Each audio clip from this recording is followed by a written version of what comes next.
Welcome to episode 4 of ShootNLoot, a Outriders podcast. I am your host, Outrider Kev, and to my physical front now, my co-host, Rob the Man. Ooh. That sounds great. If this is your first time, welcome as we delve deep into the news and everything that's ravaging planet Enox. You can find us here on youtube.com and follow us on our various social media channels. But we will talk about that later. Let's dig into the latest news. All right, Rob. There's been two types of news that came out. One on April 15th, one on April 20th, describing some of the item deletion that some players have been having about losing all their gear. And because of that, they've been trying to address it with, patches, try to make the multiplayer be a lot better. You and me, we've still been having a lot of issues with the multiplayer. Yeah, a lot of dumps and a lot of network connection issues. Right.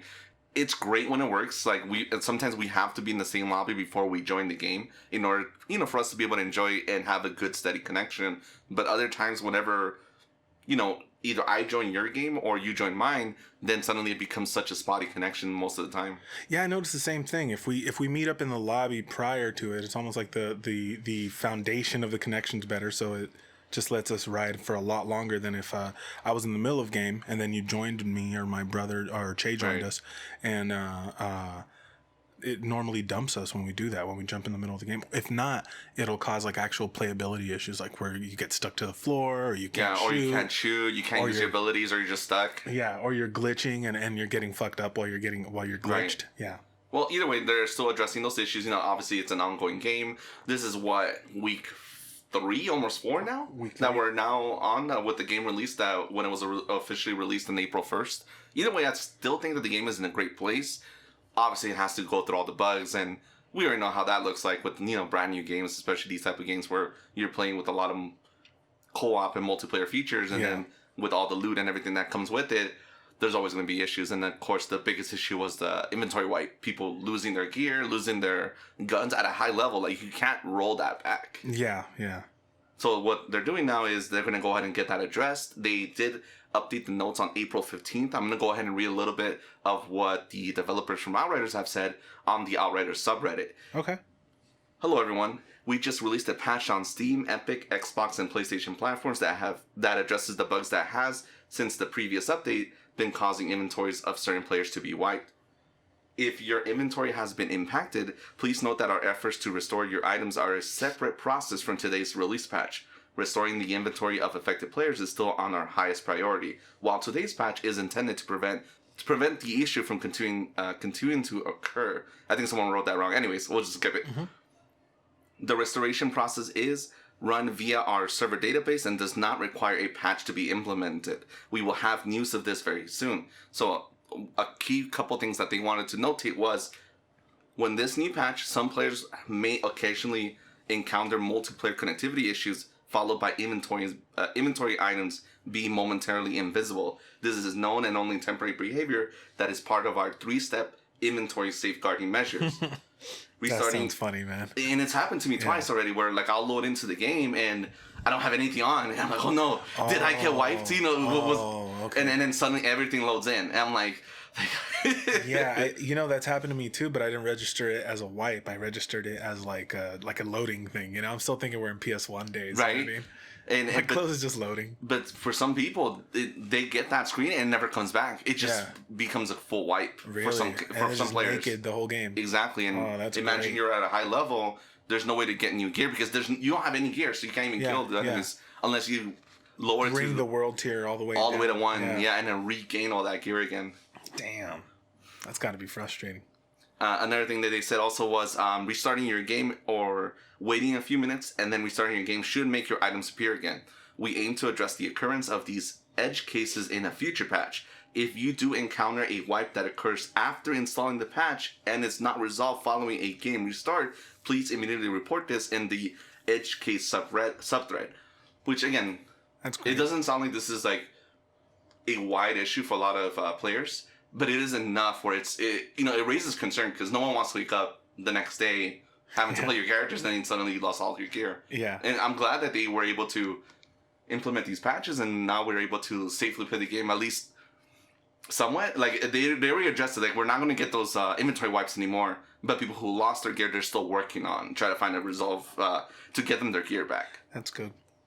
While we are confident that the patch will prevent inventory wipes in the future, we do want to use the weekend to continue monitoring the situation and ensure that no more players are encountering any related issues before we move on to restoration process. As soon as we are satisfied by the patch effectiveness, we will share extra details, including the timeline of our upcoming inventory restoration process, which means that they're gonna hold an event where everyone's inventory and guns and armor will be restored. They still haven't said when it's coming, but they are aware of it and they are trying to, find a fix to get all those players who lost their gear. Wow. They're going to get it back. And because this is news from April 15th, there is new news for the April 20th developer notes that does address this. Okay. So let me just go ahead and finish reading the news for April 15th, and we'll get with the April 20 news. Cool. While our teams have mainly focused on preventing any further inventory wipes, we will also continue to look at any ways of improving our restoration process. We will update you with these final details as soon as we have tested it and confirmed what is possible. For any affected characters currently encountering a couldn't connect to server, these characters will have their inventories returned and they will become fully playable again as soon as our restoration process has completed. So that was the news. Boy. April 15th, right? Yeah. And 5 days later, this week, they released new patch news. And now we have our new April 20 news. Okay. So that's going to be the inventory restoration details? Exactly. You want to take the lead on this one, Rob? Sure. So last week's patch continues to indicate widespread success, and we are very happy to now share some more details regarding our intended restoration process. What will be restored? Items granted will have the same attribute combinations, but with God roll values. This means that these items will be at least the same, if not better quality than the originally lost items. Let me just stop you there. Sure. That's crazy that they're going to give them God rolls. Do you know what a God roll means? No. Okay, God roll means... It's a D&D reference?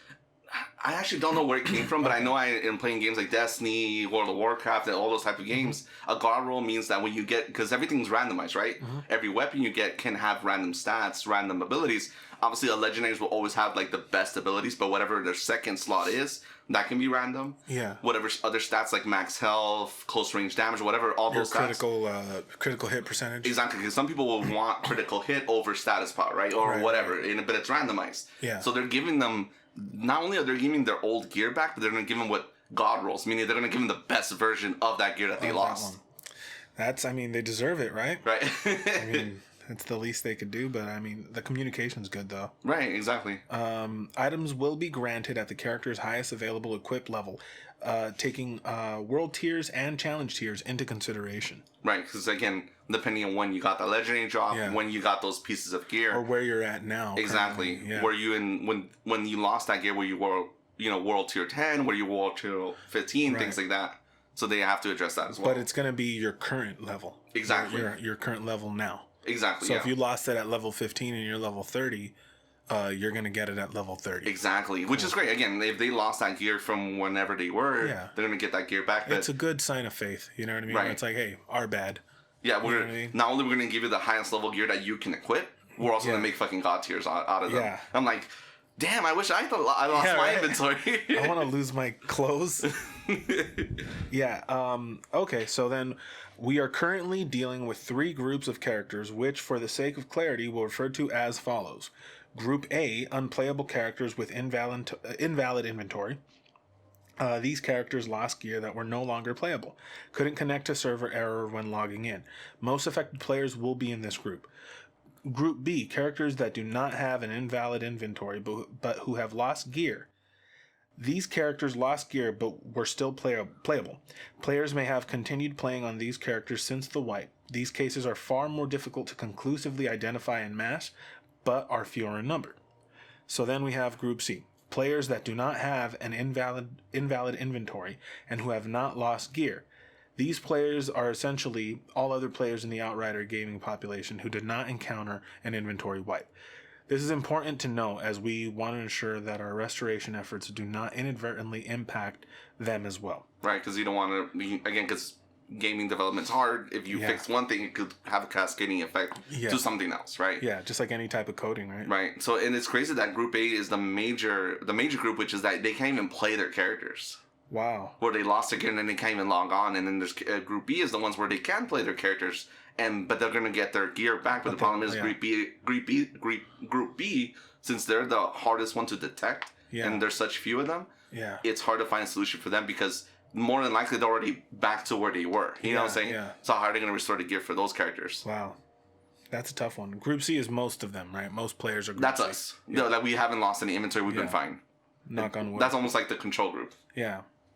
Okay, so important. We are unable to conclusively distinguish Group B from Group C players, which is why our approach to each group is a little bit different. See, so that's what they're saying. Like, it's kind of hard to give Group B their gear back because on their data set, whatever they're seeing on their server site, like Group C. Exactly. Yeah. So they don't know who was affected by the inventory wipe. Yeah. What if Group B is a bunch of liars just trying to come up? I lost my gear. I need some god rolls, man. Oh shit, man! I lost my shit too. Okay, so Group A restoration. All items, regardless of rarity, that were equipped at the time of your inventory wipe will be restored. Please see further details section for more info here. Oh, was I not supposed to read that? No, you're fine. You want. Okay. All legendary items that were in your inventory. For non-legendary items, 20 previously acquired items that were in your inventory, with first prioritization based on rarity. Descending from epic rarity, meaning that you're gonna get your epics and legendaries back. Because I don't think they're gonna do blues or purples. Okay, so they're gonna do purples and oranges. Golds. Golds. They're gonna do epics and legendaries, but they're not gonna do rares blue and green. Exactly. Yeah. Why would you, right? Right. Okay, so then that's in second prioritization based on date acquired. Okay, a fully complete accolades will be restored if you previously reached the final tier said accolade. Interim tiers and progress towards any tier of an accolade cannot be recovered. So that's going to be Group A. Group B is up to 20 legendary items that were in your inventory. All fully completed accolades will be restored. And then Group C, no restoration required.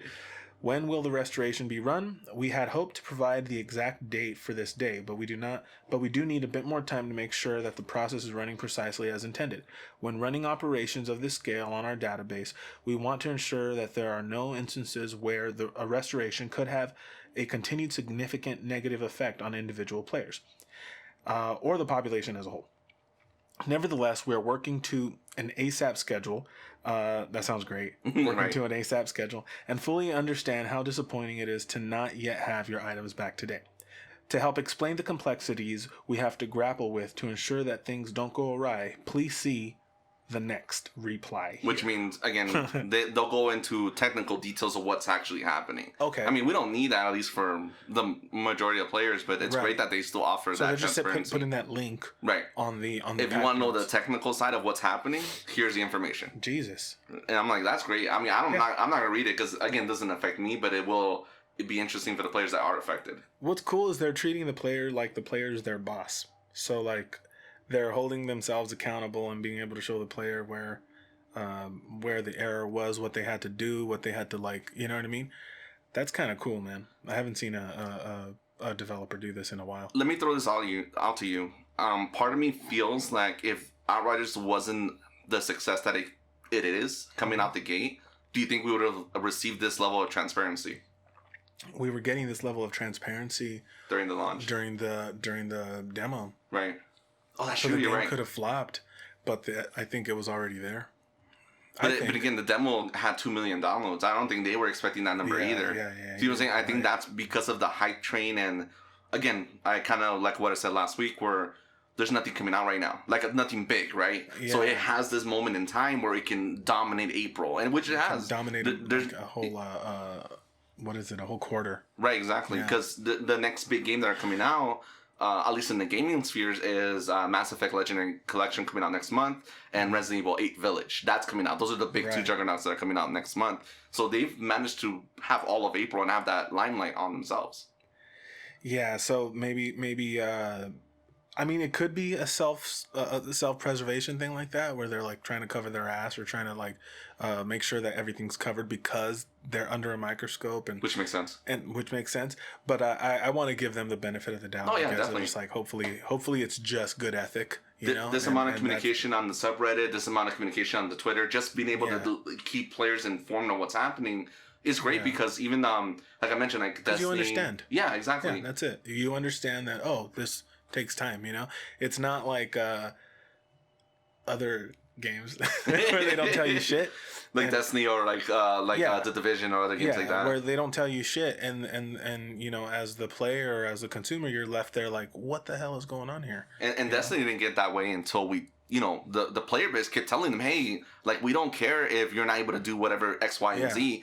Keep us in the loop. Tell us. We don't mind taking a break and then coming back. You know, because in a lot of the genre of looter shooters, that's kind of on par for the course, which is funny because whenever you look at Twitter, or at least the day of launch or the days afterwards, people complaining about the game, and like, oh, all this is broken, blah, blah. You guys are just saying all this stuff, and people are like literally straight up saying like, you must be new to the genre, because the amount of communication that they're giving us is unnatural. It hasn't happened before. This is the type of communication we've wanted from these type of games for a long time, from Bungie, from Massive, who made The Division. We've always wanted this type of communication, and Outriders is the first one that out the gate has always been that set that bar. That like by them setting that bar, you think other developers are going to jump on that? I hope so. I do too, man. That's kind of a cool example, like leading by example type of thing.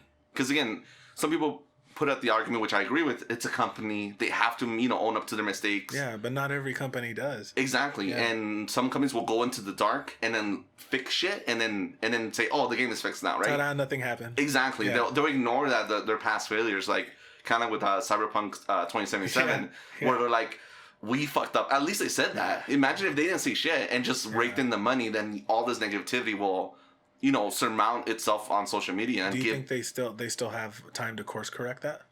Oh yeah, definitely.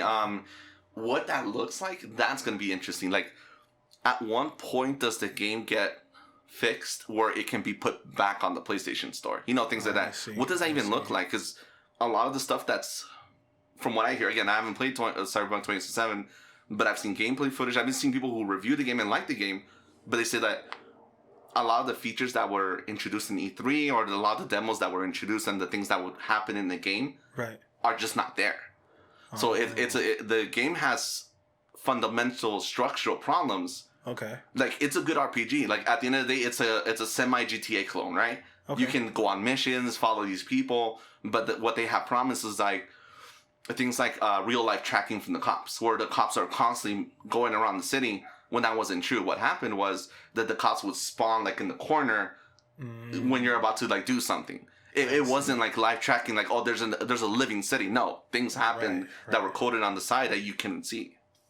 But they had promised that's not what they promised. Exactly. Yeah. Which, again, like, when it comes to AAA development, that happens a lot. Yeah. That's why I like Outriders, marketing team, before the game come out, they had set up very specific expectation that this is not a Destiny, this is a full game. We're not going to try to, hook you for the long run. We want you to buy the game, enjoy it, and hopefully as the game does well, then we'll add more content. Yeah. And again, it's a little bit more earnest. Right, and that's always important. Setting expectations is always important, because if you don't meet those expectations, the gaming community has your ass pretty much, because they're gonna fucking rail you through the coals for it. Yeah. Okay, so we have those notes. I'm glad that the Group A and B are gonna get their inventory restored. Like they mentioned, they have set up these plans on April 15th. This is the April 20 news. And they released some new tweets today on Twitter on April 23rd, and they're still working on it. So, again, they still don't have a set release date. Okay. All right, another bit of news that they have mentioned on the April 20th news. Community Appreciation Package latest news. We will deliver the Community Appreciation Package after the inventory restoration process has been completed. So, we're not going to get the free Legendary and the free Titanium. Is it Titanium? Yeah, Titanium. Yeah. Until everyone's gear gets restored first. So they're going to prioritize that. And then once that gets fully restored, then we'll get our little package of free stuff. God damn it. I know we gotta wait. No, I'm just kidding. And I know we talked about it last week, where like, they couldn't they would have easily not have done it, and would have. I think me and you would have been okay. Like we don't care. We haven't been having a lot of the same issues, but again, do you agree based on what you're reading here about what's happening to those groups? Was it necessary or was it unnecessary to have them say that? At least, hey, we're gonna give you free stuff once this is all over. No, I think it was necessary. I think it was necessary to let those people know that their progress isn't all going to be for naught. You know what I mean? Like they are tracking when things get lost. When have you ever heard of a company doing that too? When you lose gear, you just lose gear. Yeah. You know what I mean? For the most part, as far as I know, I'm sure it's happened for other games and stuff like definitely. that where they give you your gear back. But you know, when I used to play, if you lost that, you lost that. You know what I mean? That's it. Right. It happened to me during Resident Evil 4 way back in the day. I remember when I was playing WoW, my account got hacked, and someone saw my shit. And sold? Yeah, sold everything I had. And I had to contact the game masters in the game to put in a ticket so I can get my items restored. Wow. Yeah. And did they track who sold them? And I mean, it's probably some Chinese farmer, you know, somewhere hacking the game and shit. Because what they do is they'll hack your game or get the characters and mine stuff and then trade money, in gold money between characters so they can sell that in gold money for real money on the website somewhere. Jeez.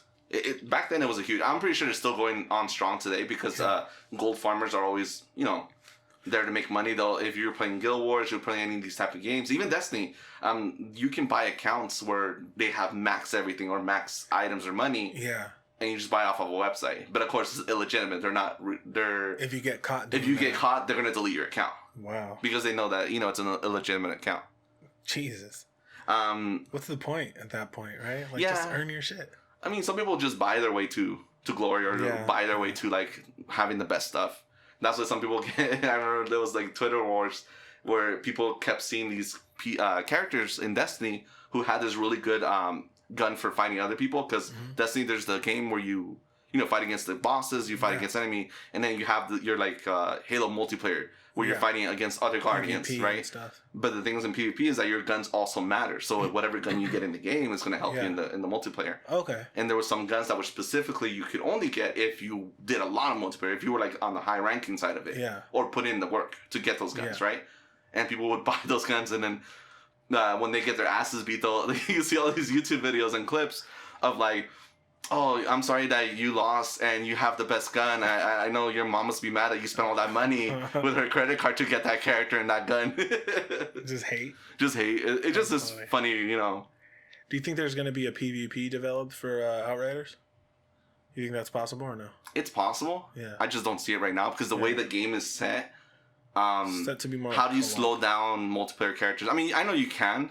Yeah. But... I guess I just don't see it because I know Gears. Obviously Gears, a huge portion was the multiplayer. I played Gears of War, the first one. Yeah. I got introduced in college through just multiplayer, and that was great. And obviously Gears feels a lot like this game or like Mass Effect, right? Where there's a big multiplayer component to it, and I could definitely see that. Definitely. Yeah, that'd be cool later on down the line, but I like where it's at right now. All right, I'm going to go ahead and continue. Okay, so again, they're going to wait on the appreciation package until item restoration has been restored. Other news is for the Stadia version, which is, again, it's the streaming version. Again, Google has been having a lot of trouble. At this point, it's considered a failed product. Like, no one believes in Stadia, right? More people have more hopeful support to Xbox Cloud Gaming. You know, play on your phone, play on this. Yeah. But whatever, they're still supporting Stadia because, again, I'm pretty sure they have a partnership or some type of business deal with them. So here are the news on the Stadia front, if you are a Stadia player.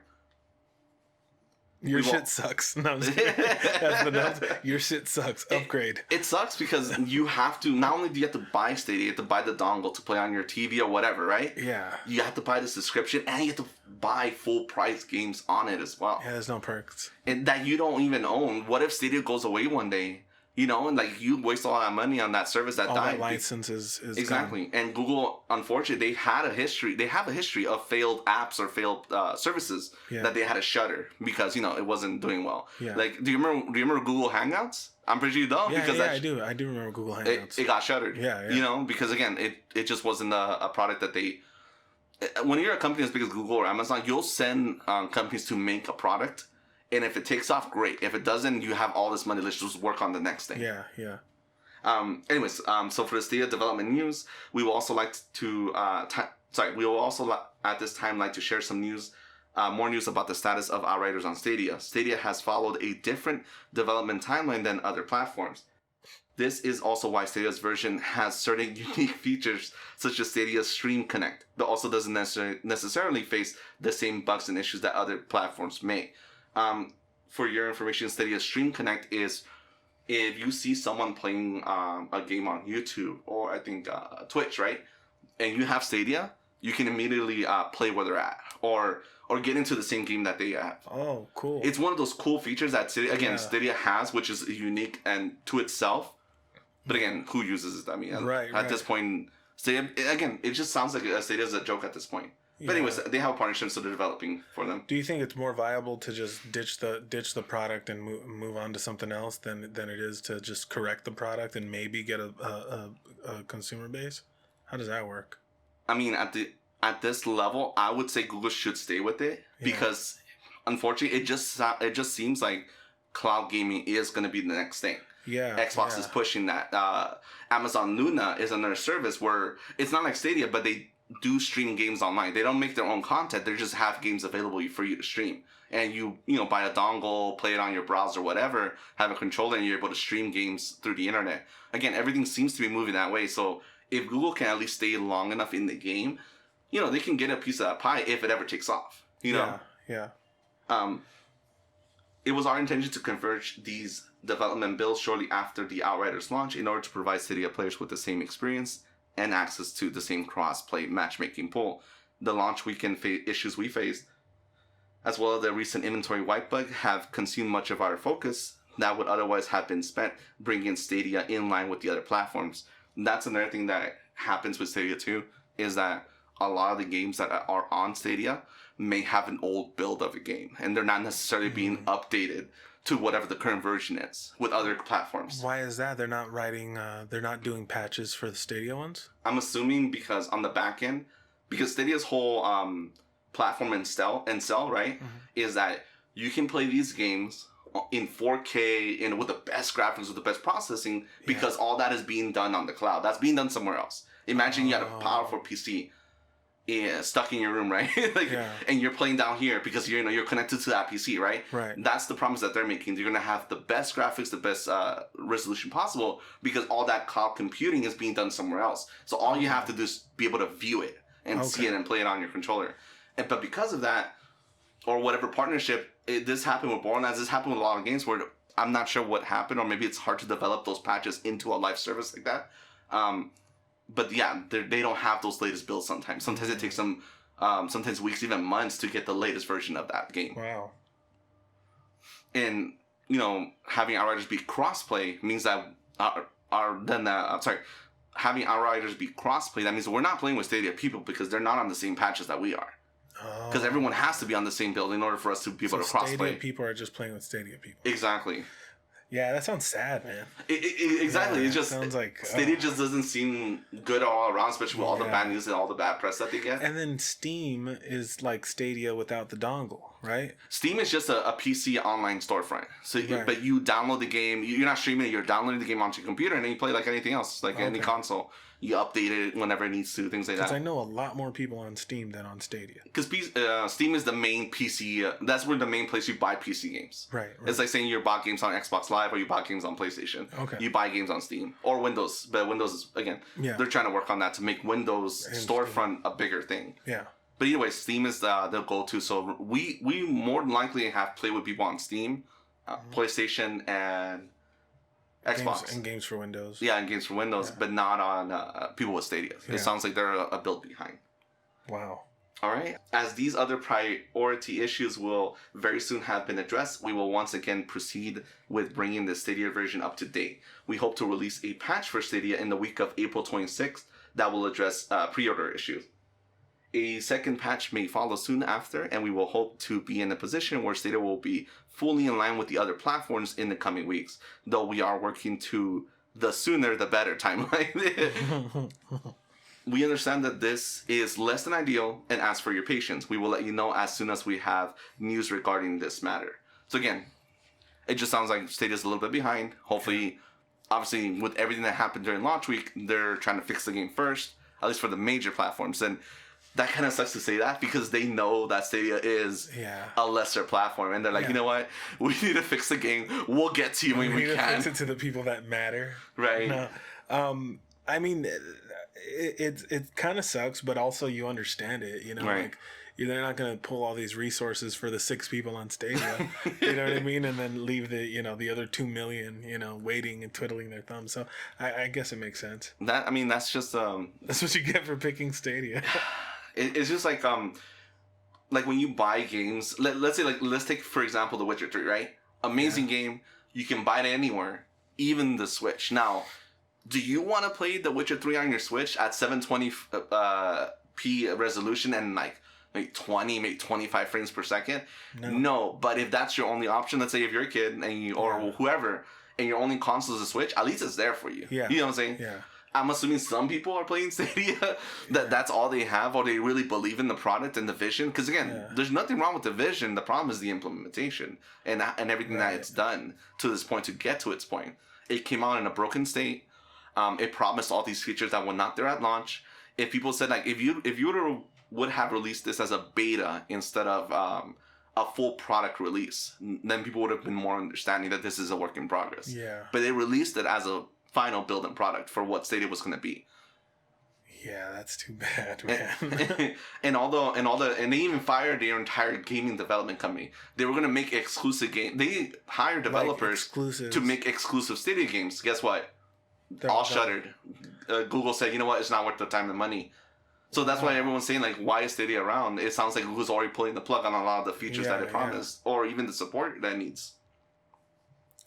Yeah, that's weird, man. That reminds me of that DC Universe streaming service that just became HBO Max. Right, kind of in a very similar way, because I'm pretty sure DC Universe was okay, but probably wasn't seeing the numbers that you would want in the again, the streaming wars, right? Like you're seeing all these giant leaps of subscriber base.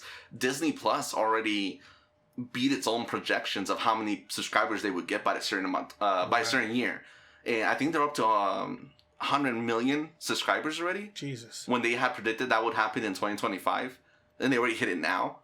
Man. You know what I'm saying? All right. So let's get to some other news. We got some more patches. Our team is continuing to work hard on upcoming patches to address a variety of bug and performance improvements, as well as a few other things. More news on these soon. Then there's some balancing going on. And as an additional small note, we haven't forgotten your feedback on previous balance changes and are working on a post to provide more background on past changes and our overall balancing plans for the game. We will share an update with you in the near future. So, that is the news from April 20th. They did release a couple of tweets on April 23rd today, just saying that we're still working on it to get everyone's inventory restored, get your legendaries back, and once all that is done, we'll give you the appreciation package. And then once that is done, Stadia, you're next. We're gonna fix your game on Stadia. Do you think it's gonna be Stadia first, and then they're gonna go into the patches and balancing? No.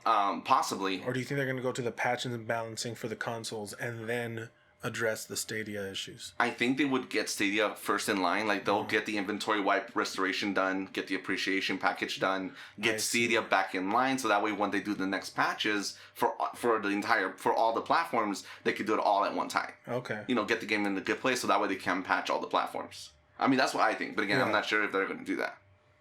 But either way, that is the news that we had for the last 2 weeks about Outriders.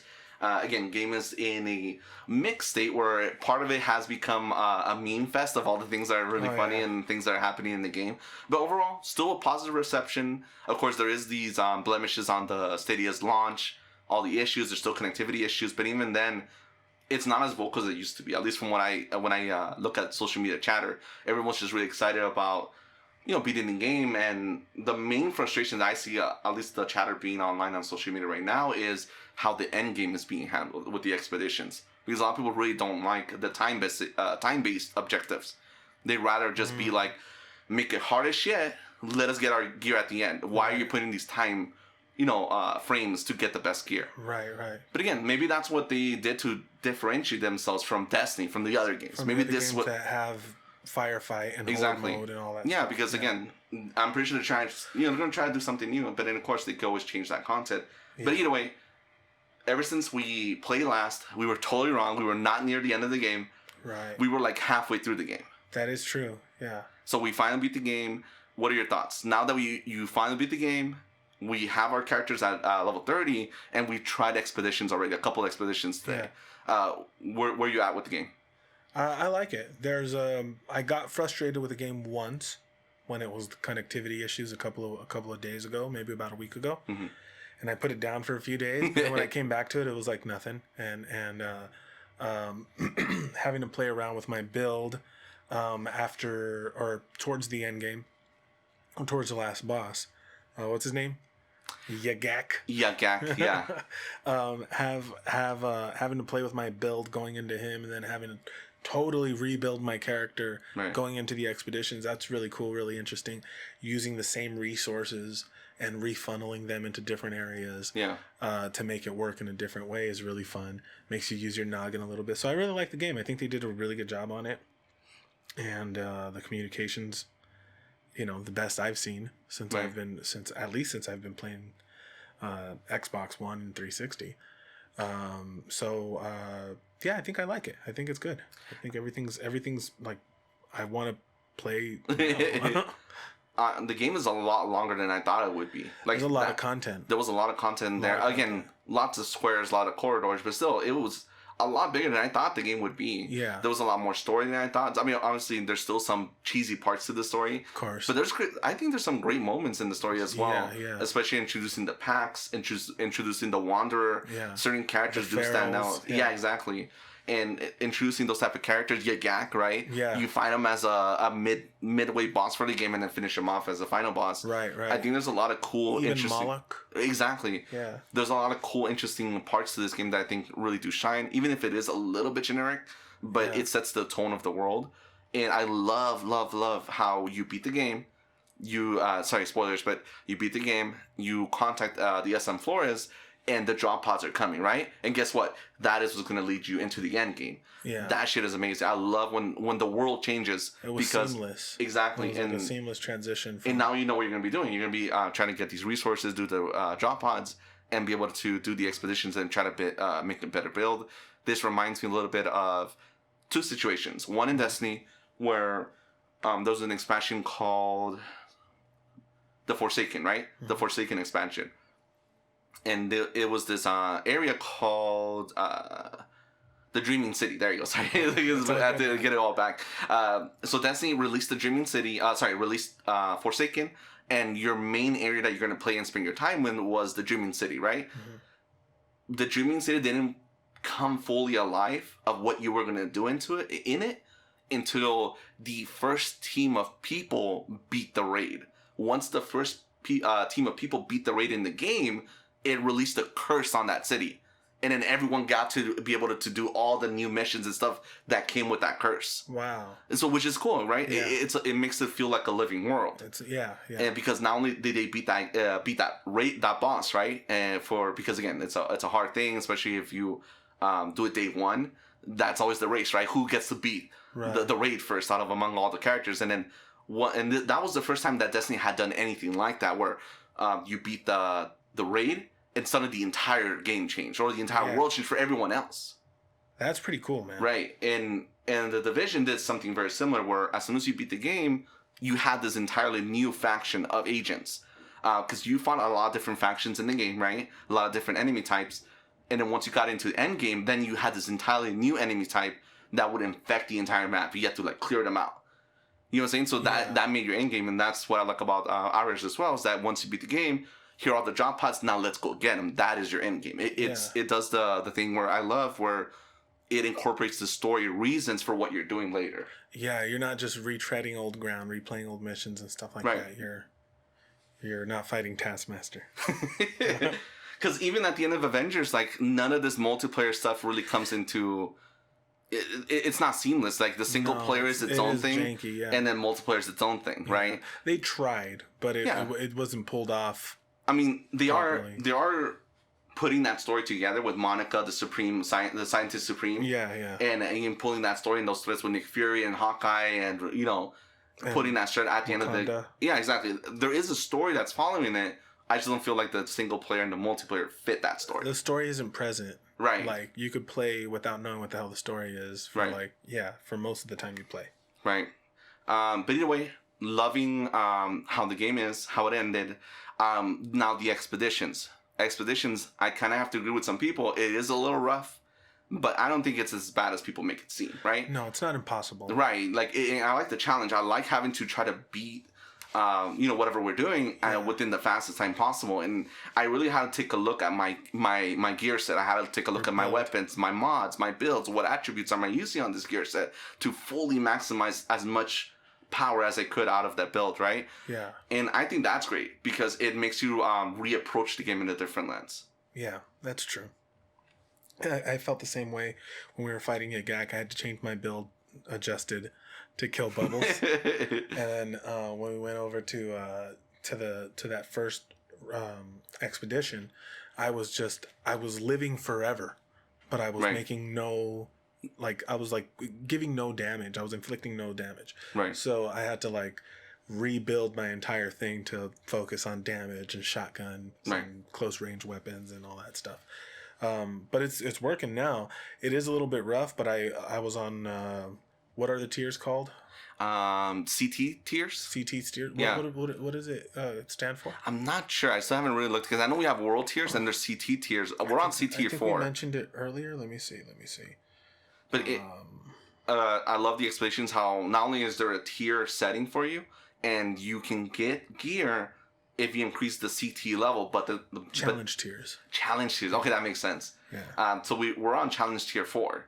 I went to 5 when I was playing a solo. You did? Okay, I was nice. playing at 5 and it was fine. I mean, I kept dying. I didn't make it. Right. But it wasn't impossible. It was like, oh, if I do this differently, I could make it. Like, I came close to being in the gold. Right. You know what I mean? Every time before I died. So it can be done. Right.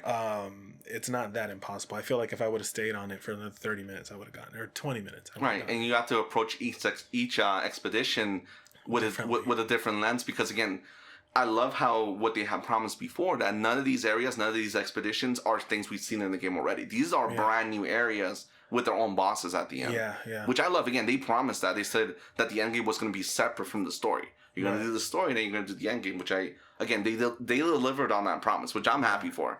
Because, I mean, I like redoing story missions in Destiny to get better gear. Sometimes they'll reuse dungeons and things like that. I don't mind that because that's kind of on par for the course, at least in games in this genre.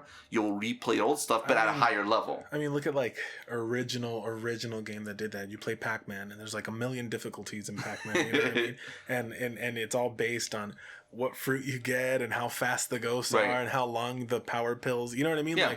So you can use the same setting and just change certain stats. That's what makes games like Diablo great. That's what makes other games great. That is that replayability factor. Because some games are just not that fun to replay, especially if it's a heavy story based game.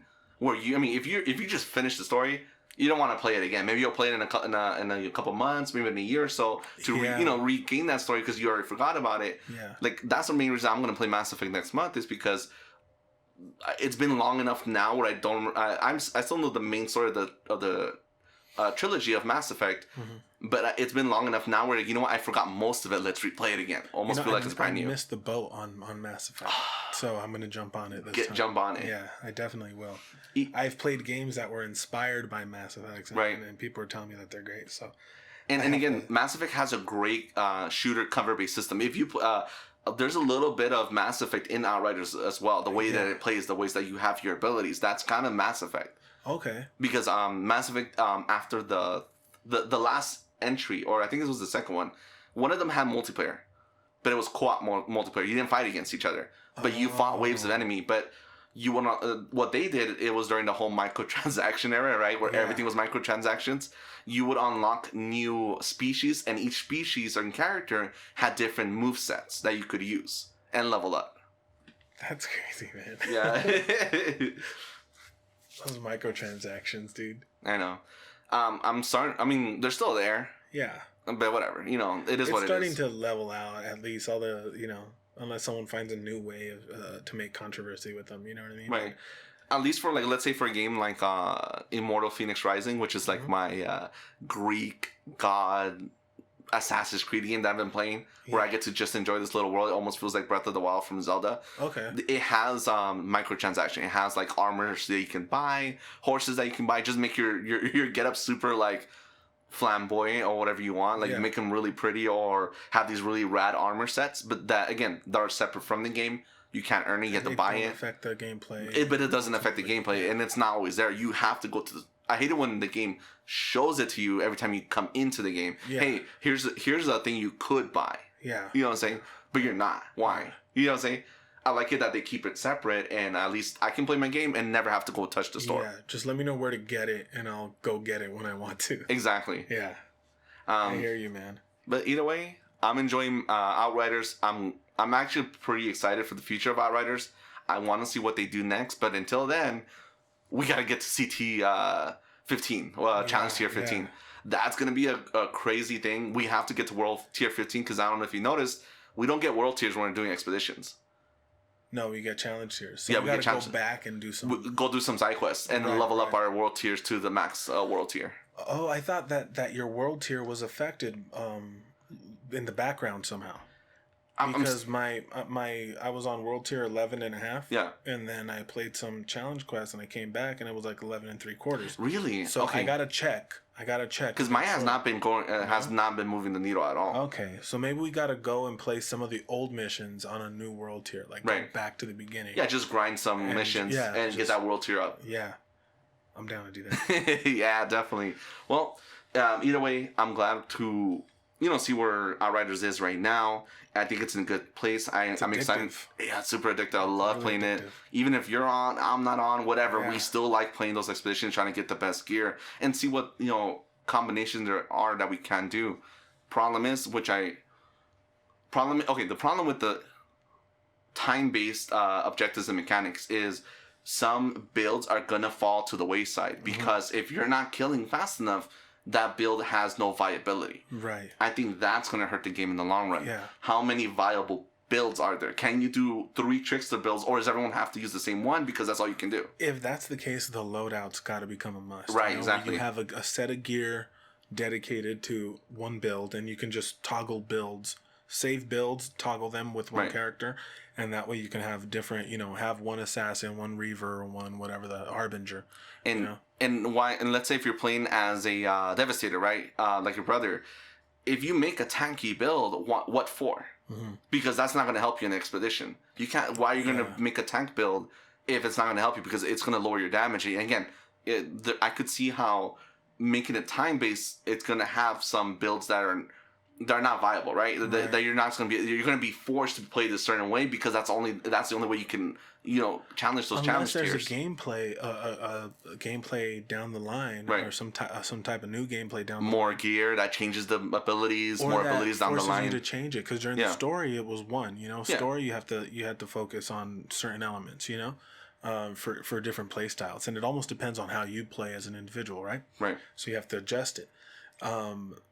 I don't feel that the expeditions are like that. Expeditions just go damage and that's that, If there's until you get to a certain challenge tier. Right. And then if you're starting to hit the wall, then you're going to have to figure out, okay, because the way we've been playing, we haven't been looking at YouTube or even supplemental information. Yeah, I've been just trying to play using my own builds to use my own strategies. Yeah. But I'm just worried that will I hit a wall where okay, I need to be able to output more damage.